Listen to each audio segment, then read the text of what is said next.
এখন যাচ্ছি Ranthambore tiger reserve সাফারিতে। গাড়ি আমাদের আসছে, ফোন করেছিলাম গাইডকে, ক্যান্সারে নিয়ে যাবে ওরা। টিকিট কেটেছি 950 টাকা এমনি, তো এরা 1200 টাকা করে নিয়েছে, 1500 করে চাইছিল। তো এখন 6:30 বাজে, ঠান্ডা জাঁকিয়ে ঠান্ডা পড়েছে, বিভৎস ঠান্ডা। এবার সব মুড়ি দিয়ে, সব জ্যাকেট পরে রেডি।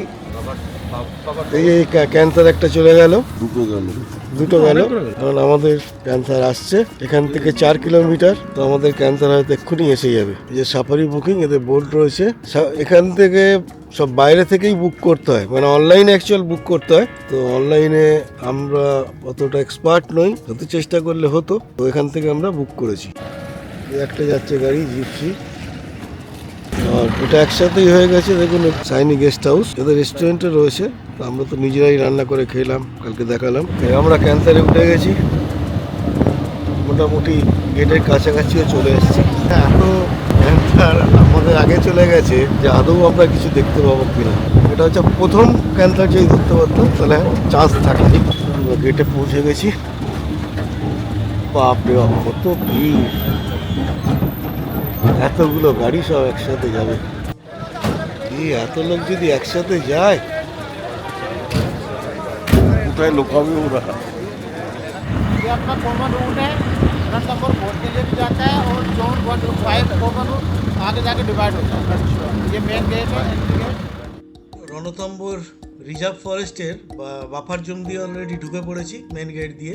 অ্যাকচুয়ালি এটা রণথম্বর ফোর্ট এরিয়া আর কি। তো আমরা এরপরে আর কি কোর এরিয়ায় ঢুকবো। তো এখন এই রণথম্বর ফোর্টের গেট এসে গেছে, এই গেট দিয়ে ঢুকে অন্য একটা গেট দিয়ে বেরোবো, এবং সেটাই হচ্ছে মেন কোর এরিয়াতে ঢোকার। বিভৎস কুয়াশা চারিদিকে, এবং কুয়াশা, জানি না এই কুয়াশার মধ্যে বাঘ দেখা যাবে কিনা। তো চলুন আমাদের সাথে, দেখতে থাকুন।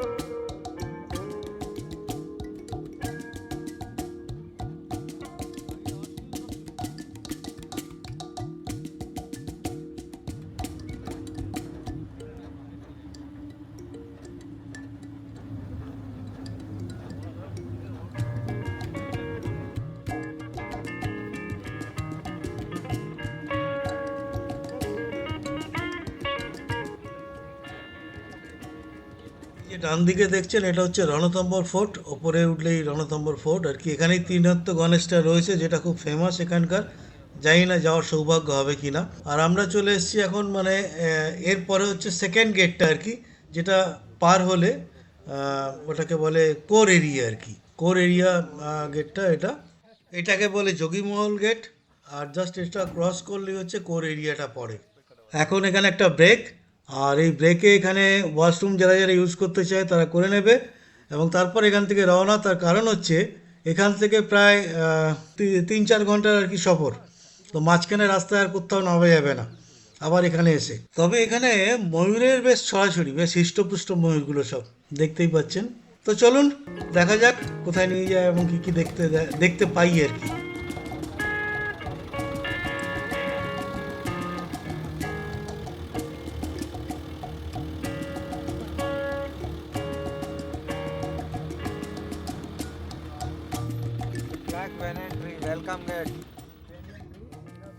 এখন এটা জানলাম যে মূল জঙ্গলের প্রবেশদ্বার হচ্ছে এইটা।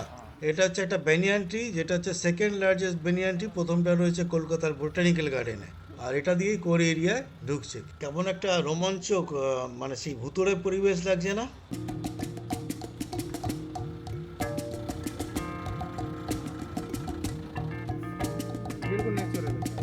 জঙ্গলের মধ্যে এই গাছটা দেখুন কি সুন্দর লাগছে, অসাধারণ। Zone number 3 and zone number 2। সমস্ত জায়গায় টাইগার জল খেতে আসে।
তো এটা হচ্ছে বাঘেদের পিকনিক স্পট।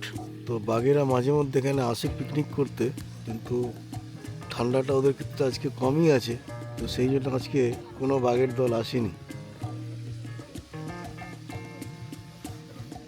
এই যে এটাই হচ্ছে পিকনিক স্পট।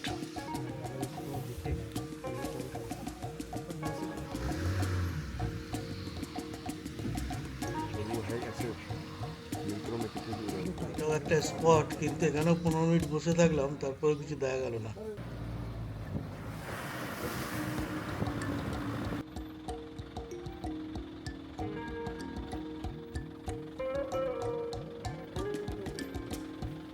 তবে এখানে মানে রণথম্বরের জঙ্গলে গাইড এবং ড্রাইভার আপ্রাণ চেষ্টা করছে, কিন্তু বাঘ দেখানোর, এখানে ওখানে দৌড়ে বেড়াচ্ছে।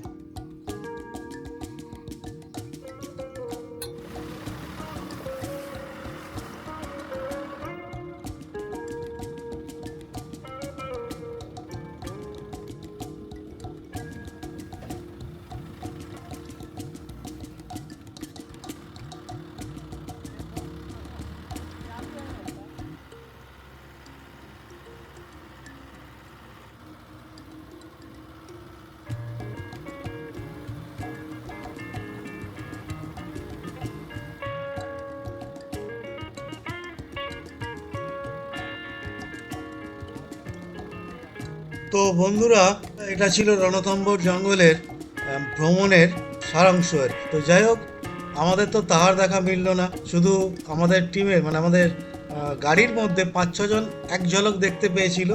তার মধ্যে আমাদের টিমের বাপ্পা রয়েছে, বাপ্পা দেখেছে, বাট আমরা কেউ দেখতে পাইনি।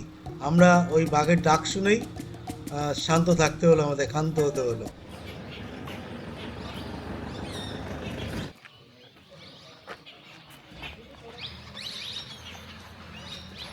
অন্যান্য জায়গায় ময়ূরের থেকে এখানে ময়ূরটা দেখতে সত্যিই খুব সুন্দর। আমি আর বাপ্পা এখন বাজারে এসেছি। আমরা বাজার থেকে নিলাম কিছু সবজি, কিছু ফল, কিছু মুদি বাজার আর মাটন নিয়ে আমরা বাড়ি যাচ্ছি। আজকে হবে শুধু মাটন এবং ভাত। গুড ইভিনিং বন্ধুরা। সকালবেলা ভোর 5টায় উঠে রণথম্বর জঙ্গল ঘুরে, তবে বাজার করে রান্নাবান্না করে খেতে সবাই আজকে খুব টায়ার্ড হয়ে পড়েছিলাম। তাই দুপুরবেলা আজকে সবাই রেস্ট নিয়েছি, কোথাও বেরোয়নি, সবাই ঘুম লাগিয়েছি একটা। তো লাঞ্চে কিছু বেঁচে গেছিলো, ভাত আর মাটন।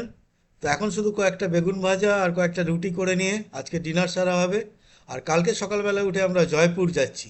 তো আমাদের সাথে থাকুন জয়পুর যাওয়ার জন্য। আর please like, share and subscribe করে দেবেন আমাদের চ্যানেলটা, যাতে আরও আপনাদের অনেক কিছু দেখাতে পারি এবং আমাদের একটু উৎসাহ বাড়ে আর কি। Thank you, good night.